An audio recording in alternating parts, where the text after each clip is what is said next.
శ్రీ సచిదానంద సద్గురు సాయినాథ్ మహారాజ్ की जय। శ్రీ సమర్థ రామదాస విజయం సజ్జనగడ అధ్యాయం 38। శ్రీరామ జయ రామ జయ జయ రామ। అమాయకుడైన అజ్ఞాన్ గురుభక్తి।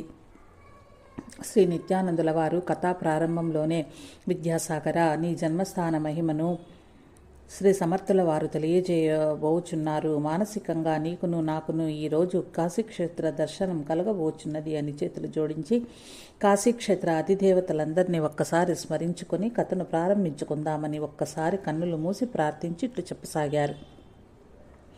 కొండలలోనూ కోనలలోనూ తిరుగుచు ధర్మ ప్రబోధమునకై అప్పుడప్పుడు జనావాసములలో తిరుగుచుండే శ్రీ సమర్థుల వారు శివాజీ కోరికపై సజ్జనగడ కోటలో కొంతకాలం ఉన్నారు। ఆ సమయంలో మఠంలో నిత్యము ఉదయం సాయంత్రం పూజలు భజనలు సద్గోష్ఠి జరుగుతూ ఉండేవి।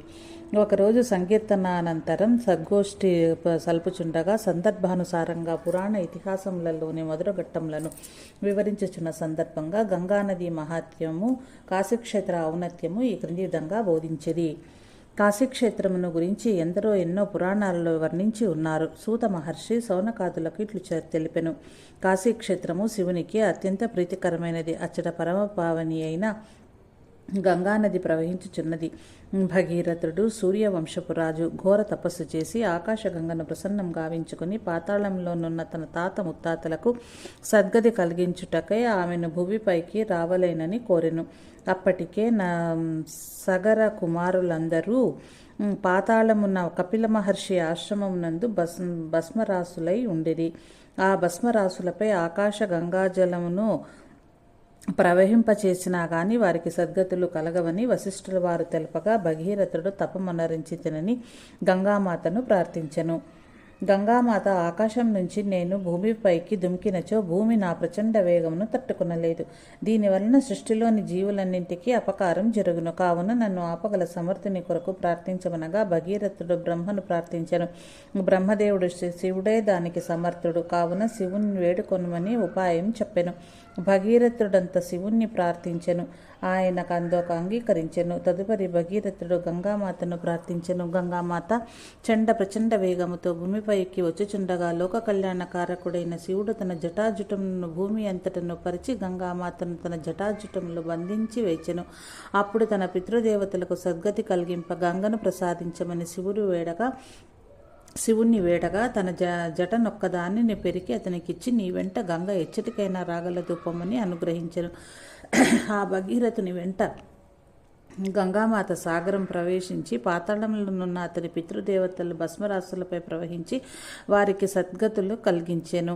అందువలన గంగ త్రిశక్తి స్వరూపంగా కీర్తించబడింది। నారాయణ పాదంలో జననము, బ్రహ్మదేవుని సంకల్పంలో శివుని శిరస్సును అలంకరించటం కలిసి త్రిమూర్తుల కలయికలో గంగ త్రిశక్తి స్వరూపమైంది। అంతేకాదు త్రిపదగామిని అని కూడా అంటారు। అందుచేతనే మనవారు ఎవరైనా చనిపోయిన వారికి దహన క్రియలు జరిపించి వారి ఆస్తికలను గంగలో కలుపుదురు।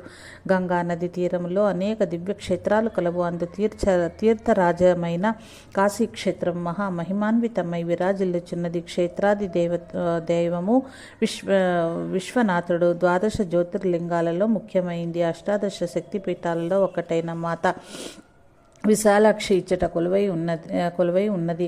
క్షేత్రపాలకుడుగా కాలభైరవుడు నెలకొని ఉన్నాడు। ఆ క్షేత్ర దర్శనం ఎంతో పుణ్యవంతులకు మాత్రమే లభించును। ఒకవేళ పాపాత్ములైనను కాశీక్షేత్రం దర్శించినచో పుణ్యవంతులగుదురు। గంగా నదిలో స్నానం చేత పాప నిర్మూలనం కాగలదు। క్షేత్రపాలకుడైన కాలభైరవుని దర్శనము బహుపుణ్యప్రదము।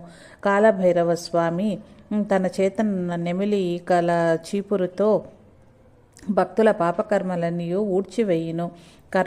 కర్మలు తొలగుట చేత ప్రతి వారికి కాలం అనుకూలించి సుఖశాంతులు కలుగును। కాలభైరవ స్వామి అనగా కాలస్వరూపమే। కాలమునకు ఆద్యంతములు లేవని కాలమే సృష్టి స్థితి లయలకు మూలమని మహర్షులు తపస్సుతో తెలుసుకున్నారు। ఎంతటి వారైనను కాలమునకు వశులేనని తెలియవలేను। అందుచేత జన్మలో ఒక పర్యాయమైనను కాశీక్షేత్ర దర్శనం చేయవలెనని పెద్దలు చెప్పెదరు। అంతేకాక వానప్రశస్తులు కాశీక్షేత్రమును దర్శించి అచ్చటనే తమ శేష జీవితమును గడిపి శ్రీ విశ్వేశ్వరుని సన్నిధిలోనే మరణించవలనని కోరుకొందురు। ఏలననగా కాశీక్షేత్రం మరణించే వారికి పరమశివుడు మరణ సమయంలో తారక మంత్రోపదేశం గావించునని పురాణాలలో చెప్పబడి ఉన్నది. ఇంకనూ సాధువులు, సంతులు, సన్యాసులు కాశీక్షేత్రం నందు చిరకాలము నివసించి జప తప అనుష్ఠానములను ఆచరించెదరు. కాశీ యందు చేయబడిన సత్కార్యములకు 1,000,000 రెట్లు ఫలితములను చెప్పబడింది. అచ్చట మరణించిన పుణ్యాత్ముడే కాక పాపాత్ముడైనను జంతువులైనను శివునిలో ఐక్యమగును. వారికి పునర్జన్మలు ఉండవని పురాణములందు చెప్పబడి ఉన్నదని సూత మహాముని తెలిపినారు అని ఆ క్షేత్ర మహిమను వివరించిరి. నాయనలారా, ఆ క్షేత్రమందు అన్నపూర్ణమాత నెలకొని ఉన్నందున యాత్రికులకు అన్నమునకు కొరత లేదు. అనేక మంది శ్రీమంతులు మరియు మహారాజులు కాశీలో అన్నదానం 1,000,000 రెట్లు ఫలమిచ్చునని నిత్యాన్నదాన సత్రములెన్నో కట్టించి ఉన్నారు. అందుచేత ప్రయత్నపూర్వకంగా కాశీయాత్ర 4 ఆశ్రముల వారు చేయవలేనని శ్రీ సమర్థులు సుదీర్ఘంగా వర్ణించి తెలిపిరి. అందరూ కాశీక్షేత్రము గంగానది స్నాన విశేషములను ఆలకించి సంతోషంతో మనసులు శరీరాలు పులకించగా గురుదేవులకు హారతినిచ్చి నమస్కరించుకొని బయటకు వచ్చినారు. ఆ శిష్యులలో ఒకరు, మన గురుదేవులు సూచించిన ప్రకారం మనము కాశీక్షేత్ర యాత్ర చేయాలని చెప్పినట్లు అనిపిస్తున్నది. ఎంతో పుణ్యవంతులకు కానీ ఆ క్షేత్ర సందర్శనం లభించదన్నారు. శ్రీ సమర్థుల కృప కలిగిన మనము పుణ్యవంతులం అగుదము అనగా మరి ఒక శిష్యుడు గురుదేవులను అనుమతి కోరి కాశీయాత్ర చేయుదము అనెను. మరి ఒక శిష్యుడు మన గురుదేవులను కూడా మనతో రమ్మని ప్రార్థించినచో వారు ఆ యాత్ర చేసిన వారు కావున మనకు మార్గక్లేశము కూడా ఉండదు అని సూచించెను. ఈ ఆలోచన అందరికీ సమ్మతమైంది. అందరూ కలిసికట్టుగా గురుదేవుల సన్నిధికి పోయి నమస్కరించి, స్వామి, మాదొక విన్నపము అనగానే శ్రీ సమర్థులు ఏమి కావలేనో తెలుపుము అనిరి. మీ ప్రవచనములు శ్రవణం చేసిన మాకందరికీ కాశీక్షేత్ర యాత్ర చేయాలన్న కుతూహలం కలిగింది. తమరు అనుమతిస్తే అనుచుండగానే శ్రీ సమర్థులు, దానికేమున్నది, దివ్యంగా పోయి దర్శించి రండు అనిరి. వారు, గురుదేవ, తమరు కూడా మాతో ఉండి యాత్ర చేయించినా మాకు మార్గదర్శనమగునని మా సంకల్పము. మీ బిడ్డల కోరిక మీరుగాక ఎవరు తీర్చగలరు అని సవినయంగా విన్నవించారు. శ్రీ సమర్థులు, అదెట్లు పొసుగును, నేను గడను వదిలినచ్చో శ్రీరామాదులకు నిత్య సేవలు కుంటుపడును. అందువల్ల మీలో ఎవరైనాను ఇచ్చట ఉండి నిత్య నైవేద్యాల సేవల బాధ్యతలను వహించుటకు ఇష్టపడినచో తెలుపుడు. నేను మీతో కాశీకి రాగలను. ఎవరు ఇచ్చట ఉండవలేనన్నది బలవంతంగా సూచించను. మీరే నిర్ణయించుకుని నాకు తెలుపము అని పంపివేసిరి. వారిలో వారు మదనపడి చర్చించుకున్నారు. ఎవరో ఆశ్రమంలో ఉండటకు ఇష్టపడటం లేదు. కళ్యాణ్ గాని ఉద్ధవుడు గాని ఇచ్చట ఉంటే ఎంత బాగుండేది అనిపించింది. ఎందుకంటే వారికి గురుసేవయే పరమార్థము. ఇప్పుడేమిటి కర్తవ్యమని తర్జన భర్జన పడసాగిరి. అంతలో ఆపద్బాంధవుడిలాగా క్రొత్తగా వచ్చి చేరిన అజ్ఞాన్ గుర్తుకొచ్చాడు. వెంటనే అతన్ని ఏర్పాటు చేద్దామా అని ఒకరు సూచన చేశారు. వాడు వట్టి వెర్రి బాగులవాడు. గురువాజ్ఞ అని చెప్పామంటే ఏదైనా చేయటానికి సిద్ధమే అంటాడు అని ఆలోచించారు. శ్రీ సమర్థుల వారు అతన్ని అజ్ఞాన్ అని పిలుస్తారు. ఒకసారి ఛత్రపతి శివాజీ మహారాజు వారు సజ్జనగడలో సమర్థుల వారి దగ్గర ఉన్నారు. అజ్ఞాన్ తనకు పురమాయించిన కార్యాన్ని చేసుకుంటూ వారి దగ్గర నుంచి వెళ్ళిన రాజుగారిని, గురువు గారిని కూడా గుర్తించలేదు. శ్రీ సమర్థులు అప్పుడు శివాజీతో, వీడిని చూచావా? దృఢమైన శరీరం ఉన్న బుర్రలో ఏ ఆలోచనలు లేవు. ఒట్టే మాయకుడు. ఈ ప్రపంచం ఏమిటో, మానవుని నైజం ఏమిటో తెలియనివాడు. ఎంతసేపు నా దగ్గరే ఉండాలని, నేను ఆదేశించిన కార్యాలను చేయాలని తపన పడతాడు. అందుకే నేను వీడిని అజ్ఞాన్ అని ముద్దుగా పిలుస్తున్నాను. ఏమాత్రం రోషము పౌరుషము లేవు. ఎవరేం చెప్పినా చేస్తాడు అని చెప్పారు. ఎప్పుడో జరిగిన విషయాన్ని గుర్తు చేసుకుని ఎవరిని ఇచ్చట ఉంచాలని చర్చించుకుంటున్న శిష్యుల్లో ఒకడు పై విషయాన్ని జ్ఞప్తికి తెచ్చాడు. అందరూ అవును అవును అనుకుంటూ అజ్ఞాన్ దగ్గరికి వెళ్లారు. వారందరూ తన దగ్గరకు అంత వేగంగా రావడం చూచి అతను చేస్తున్న పనిని ఆపి వారి వంక చూచాడు. ఒరే అజ్ఞాన్, సమర్థుల వారితో కలిసి మేమందరము కాశీ యాత్ర పోచున్నాము. నిన్ను మాత్రం గురువు గారు ఇచ్చటనే ఉండి ఈ ఆశ్రమ బాధ్యతలన్నీ నిర్వహించు అన్నారు అని వారు పలకగా, ఆహా, ఏమి నా భాగ్యము! గురుదేవులకు నాకు కూడా ఒక బాధ్యత అప్పగించాలనిపించింది. చాలా సంతోషం. గురువాజ్ఞ నిర్వర్తించటం కన్నా గొప్పదేమీ లేదు. నాకు అదే కాశీయాత్ర. మీరు హాయిగా వెళ్ళిరండి అన్నాడు వాడు. అందరూ తమ యాత్రకు ఆటంకం తీరిపోయిందని సంతోషంగా వెళ్ళి సమర్థుల వారితో, గురుదేవా, అజ్ఞాన్ ఇక్కడ ఉండి అన్ని కార్యాలు చేయటానికి సిద్ధపడ్డాడు అని చెప్పారు. సమర్థుల వారు నవ్వుతూ, వాడు సిద్ధపడ్డాడా, మీరు సిద్ధపరిచారా అన్నారు. అందరూ కంగారు పడుతూ, లేదు గురుదేవా, అతని ఇష్టపడి ఇక్కడే ఉంటాను అన్నారు. చాలా సంతోషం. ఇంకేమి, అందరూ తయారు కండి. ఇక్కడి నుంచి కాశీకి పోవటానికి 2 మాసాలు వర్షాలు పడుతుంది. తిరిగి రావటానికి అంతే సమయము పడుతుంది. దానికై కావలసిన వస్తు సామాగ్రిని సమకూర్చుకోండి అని వారందరినీ పంపించి సమర్థుల వారు తిన్నగా అజ్ఞాన్ వందుకు వెళ్ళారు. ఏదో పనిలో నిమగ్నమై ఉన్న అజ్ఞాన్కు గురువుగారి రాక తెలియలేదు. నీకు కాశీ రావాలని లేదట్రా అన్నారు సమర్థులు. ఉలికిపడి వెనక్కు తిరిగి చూచాడు. అజ్ఞాన్ దగ్గరగా గురువుగారు గభాలన వారి పాదాలపై పడి గట్టిగా పట్టుకున్నాడు. మంచి అవకాశం దొరికింది వాడికి. గురుదేవా, ఇంతకంటే నాకు కాశీ, బదరి, గంగా స్నానాలు కావాలా? ఈ భాగ్యం చాలు తండ్రి, ఆజ్ఞాపించండి అని చేతులు జోడించాడు. స్వామివారు వానికి కోటలో ఉండవలసిన తీరు, రామాదుల సేవలు, ఉపచారాలు, నైవేద్యం సమర్పించే పద్ధతి, హారతులు ఏ విధంగా చెయ్యాలో వివరంగా చెప్పి, నాయన మేము రావటానికి 5-6 నెలలు పట్టవచ్చు, జాగ్రత్తగా ఉండు అన్నారు. అలాగే స్వామి అన్నాడు అజ్ఞాన్. మరుసటి రోజున స్వామి తన శిష్యులతో కలిసి అజ్ఞాన్ని ఆశీర్వదించి కాశీయాత్రకు వెళ్ళిపోయారు. కోట ఎత్తైన ప్రదేశాల్లో కొండల మీద ఉండేది. నిర్జన ప్రదేశం. ఎవరో భక్తులు వచ్చినప్పుడు, శివాజీ మహారాజ్ వారు వచ్చినప్పుడు మాత్రం జనసముద్రంతో ఉండేది. అజ్ఞాన్ గురువుగారు చెప్పిన విధంగా కాలకృత్యాలు తీర్చుకుని రామాదులకు అభిషేకం చేసి, వస్త్రాలంకరణ చేసి, పుష్పాలతో అర్చించి భిక్షాటనకు వెళ్ళేవాడు.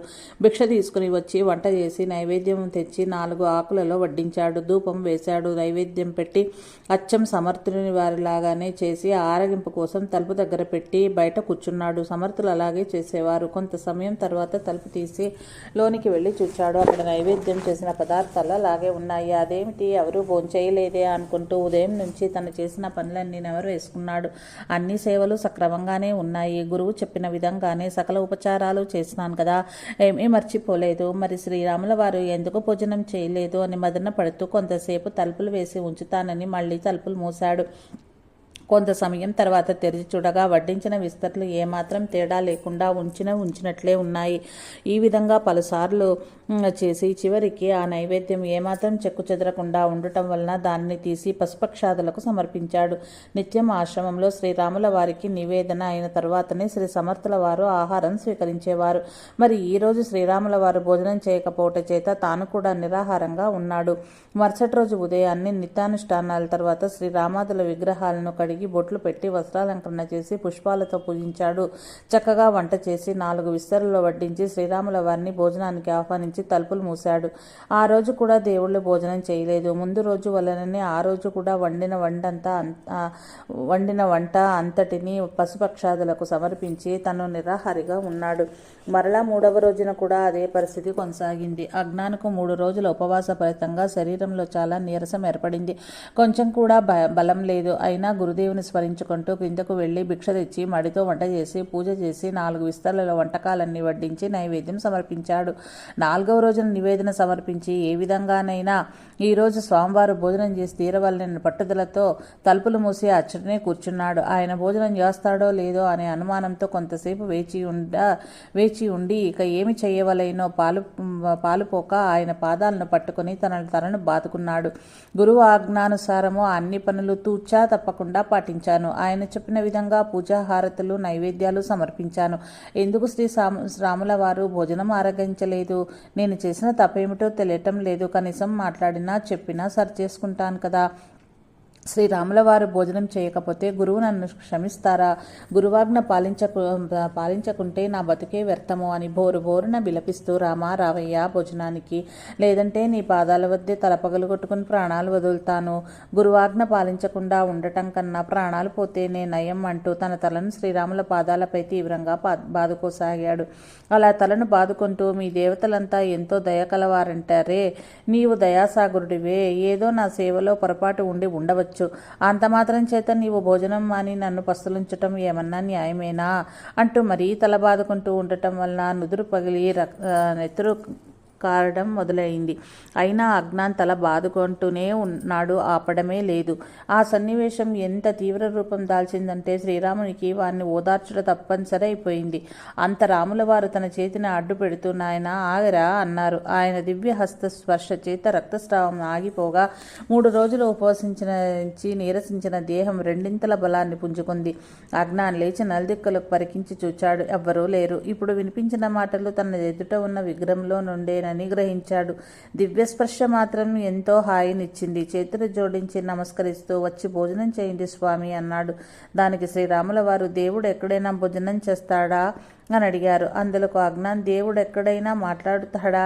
మరి ఇప్పుడు మాట్లాడటం లేదా? అలాగే భోజనం కూడా అన్నాడు. శ్రీరామచంద్రుల వారు ఆశ్చర్యంతో వారిని చూస్తూ వాని సమయస్ఫూర్తికి ప్రసన్నులైనారు. వాని మూఢభక్తికి మెచ్చి ప్రకటమై విస్తరి ముందు కూర్చుని భోజనమునకు ఉపక్రమించబోచుండగా, అదేమిటి స్వామి, వారు ముగ్గురు రాకుండానే మీరు ఒక్కరే స్వీకరిస్తారా అన్నాడు. ఇక్కడ మీ నలుగురికి 4 విస్తళ్లలో వడ్డన చేశాను, వారిని కూడా రమ్మని చెప్పండి అని ప్రార్థించాడు. ఇంకా తప్పదని శ్రీరామచంద్రుల వారు తక్కిన వారి వైపు ఆదేశంగా చూచారు. వారు ముగ్గురు వెంటనే రూపం ధరించి భోజనానికి ఆసీనులయ్యారు. భోజన కార్యక్రమం మొదలైంది. నైవేద్య సమయంలో శ్రీ సమర్థుల వారు వింజామర సేవ చేయటం అజ్ఞాన్కు జ్ఞప్తికి వచ్చి అతను ఆ సేవ ప్రారంభించాడు. సీతాలక్ష్మణ హనుమ సమేతంగా శ్రీరాముల వారు ఆ నైవేద్యాన్ని ఆరగించారు. చివరిగా అందరితోనూ, ముఖ్యంగా శ్రీరాముల వారితోనూ ఇలా అన్నాడు, స్వామి, ప్రతిరోజు నైవేద్యం తయారు కాగానే మిమ్మల్ని ఆహ్వానిస్తాను. నన్ను ఇబ్బంది పెట్టకుండా వెంటనే వచ్చి భోజనం చేసి వెళ్ళండి. మఠ నిర్వహణ, మీ పూజాధికాలు, భిక్షాటన, వంట తదితర పనుల వలన సమయం చాలా త్వరగా గడిచిపోతూ ఉన్నది. ఏ సేవలో లోపం జరిగినా, గురువాజ్ఞ ధిక్కరించిన పాపము వస్తుంది. అందువలన మీరు నన్ను ఇబ్బంది పెట్టకుండా పిలిచిన వెంటనే వచ్చి భోజనం చేసి వెళ్ళండి. ప్రతిరోజు తల బాదుకోవాలంటే నా వల్ల కాదు అని ఒక విధమైన వేడికోలుగాను ఖచ్చితంగాను అన్నాడు అజ్ఞాన్. అతని భక్తికి, అమాయకత్వానికి సంతోషించిన శ్రీరాముల వారు అభయమిచ్చి అంతర్ధానమైనారు. శ్రీరామచంద్రుల వారు సీతాలక్ష్మణ హనుమ సమేతంగా ఆ రోజు నైవేద్యం స్వీకరించి అదృశ్యమైన తరువాత అజ్ఞాన్కు ఇచ్చిన మాట ప్రకారం ప్రతిరోజు వచ్చి నైవేద్యం ఆరగించి వెళ్తున్నారు.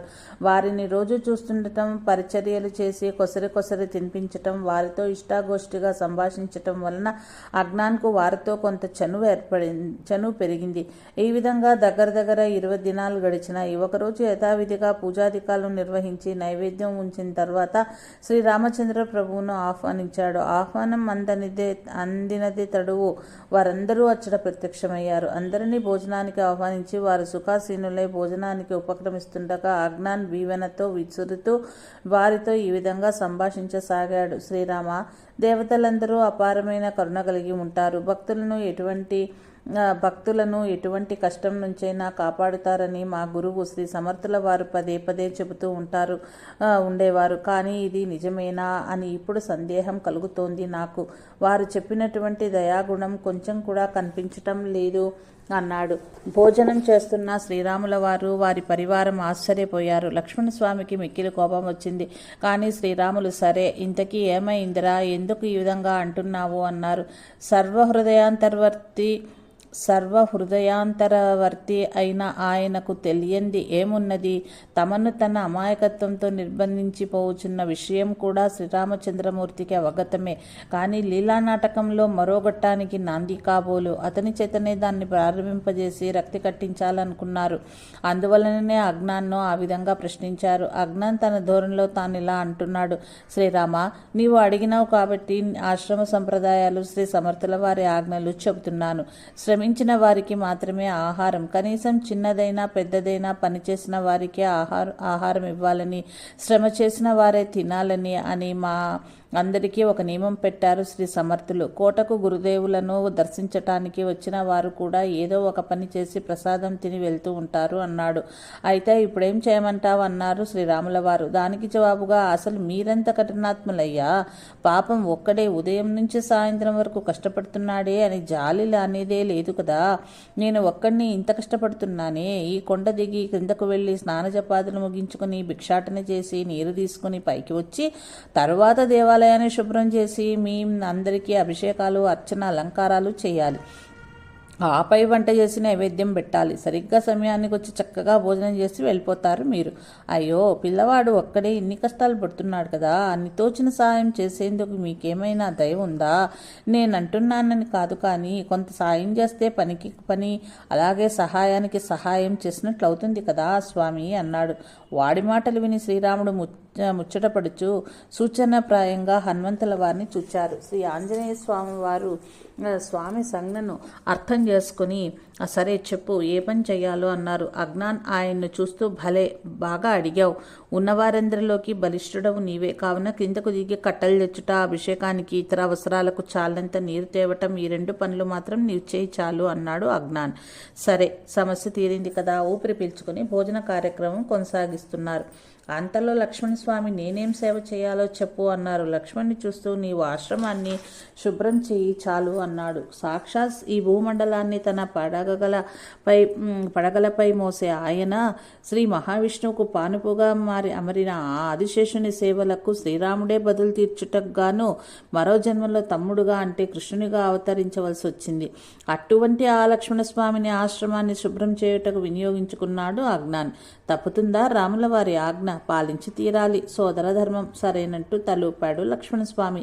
ఇక తన వంతేమన్నట్లు శ్రీ ఆదిలక్ష్మి అవతారమైన సీతమ్మ వారు ప్రశ్నించారు. అమ్మా, నీవు సుకుమారివిలే, బరువైన పనులు ఏ విధంగా చెప్పుటకు వీలవుతుంది?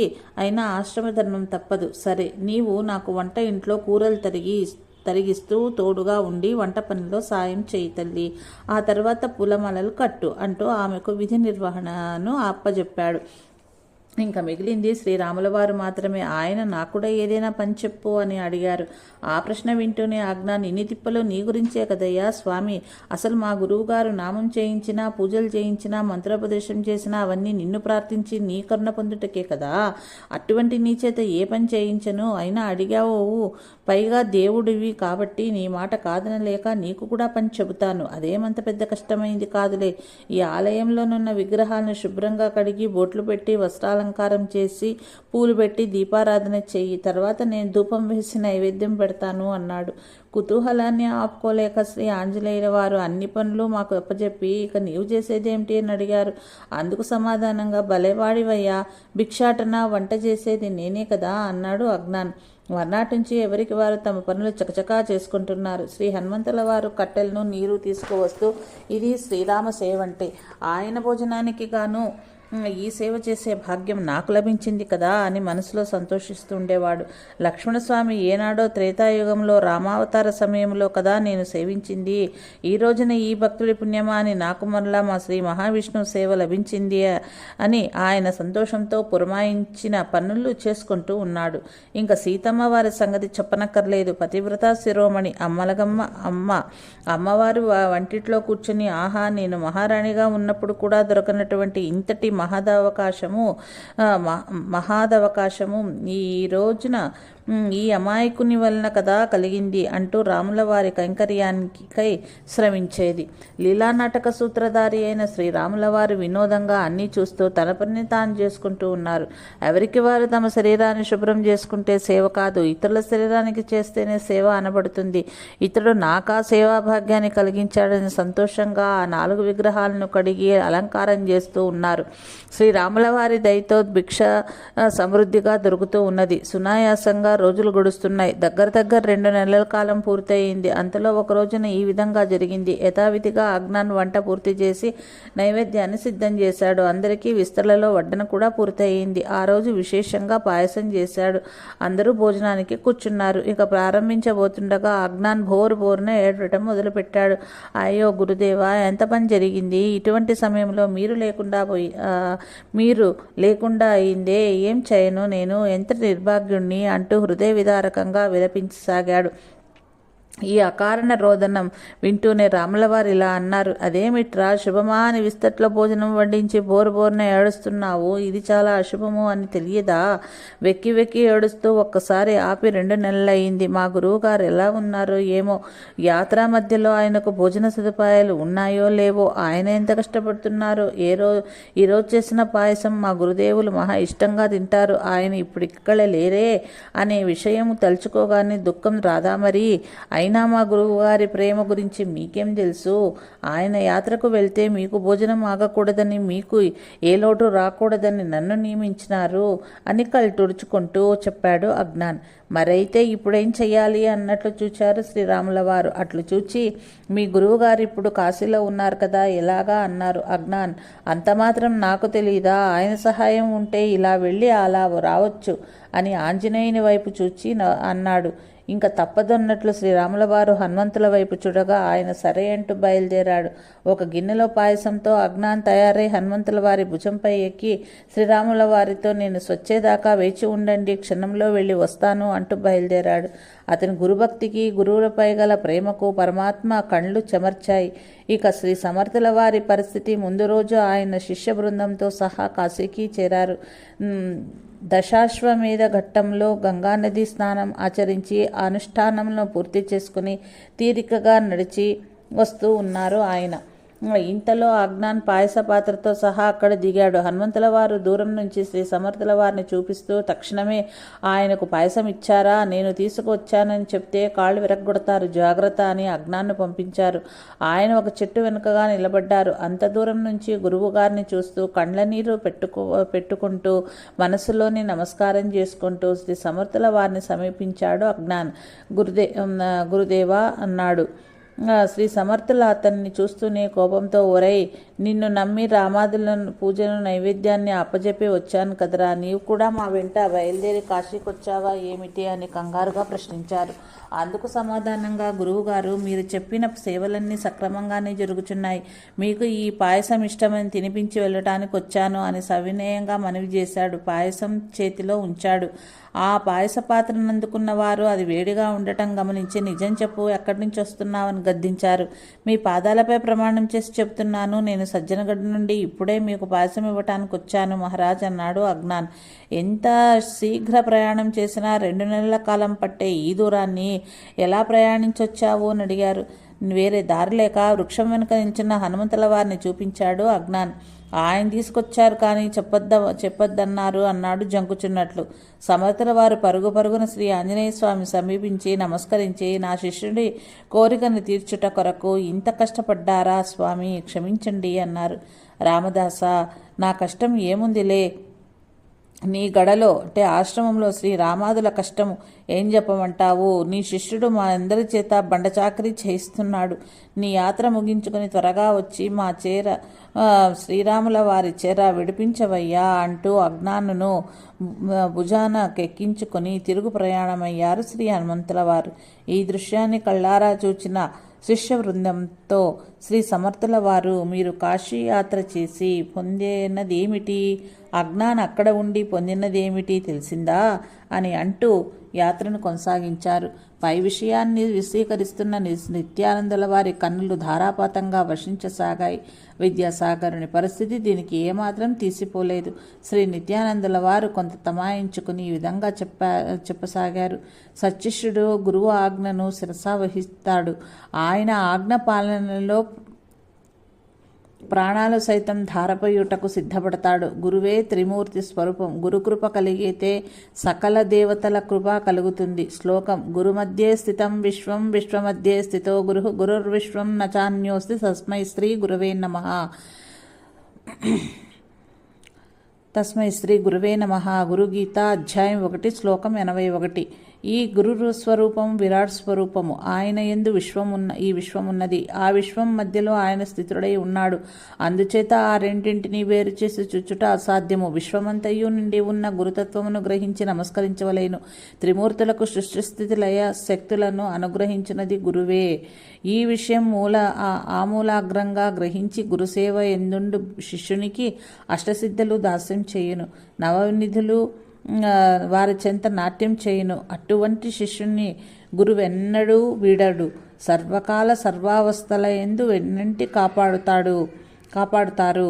అజ్ఞాన్ వంటి అమాయకపు శిష్యునికి శ్రీరామ సాక్షాత్కారము సాహచర్యము అనుగ్రహించిన శ్రీ సమర్థులు నిజంగానే సమర్థులు అని చెప్పి జయ జయ రఘువీర సమర్థాయని జయ జయ నాదాలు చేశారు.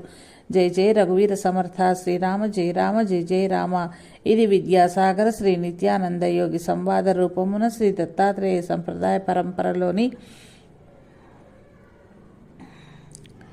శ్రీ శ్రీ శ్రీ స్వామి విఠలానంద సరస్వతి మహారాజు విరచిత శ్రీ సమర్థ రామదాస విజయంలోని 38వ అధ్యాయం సంపూర్ణం.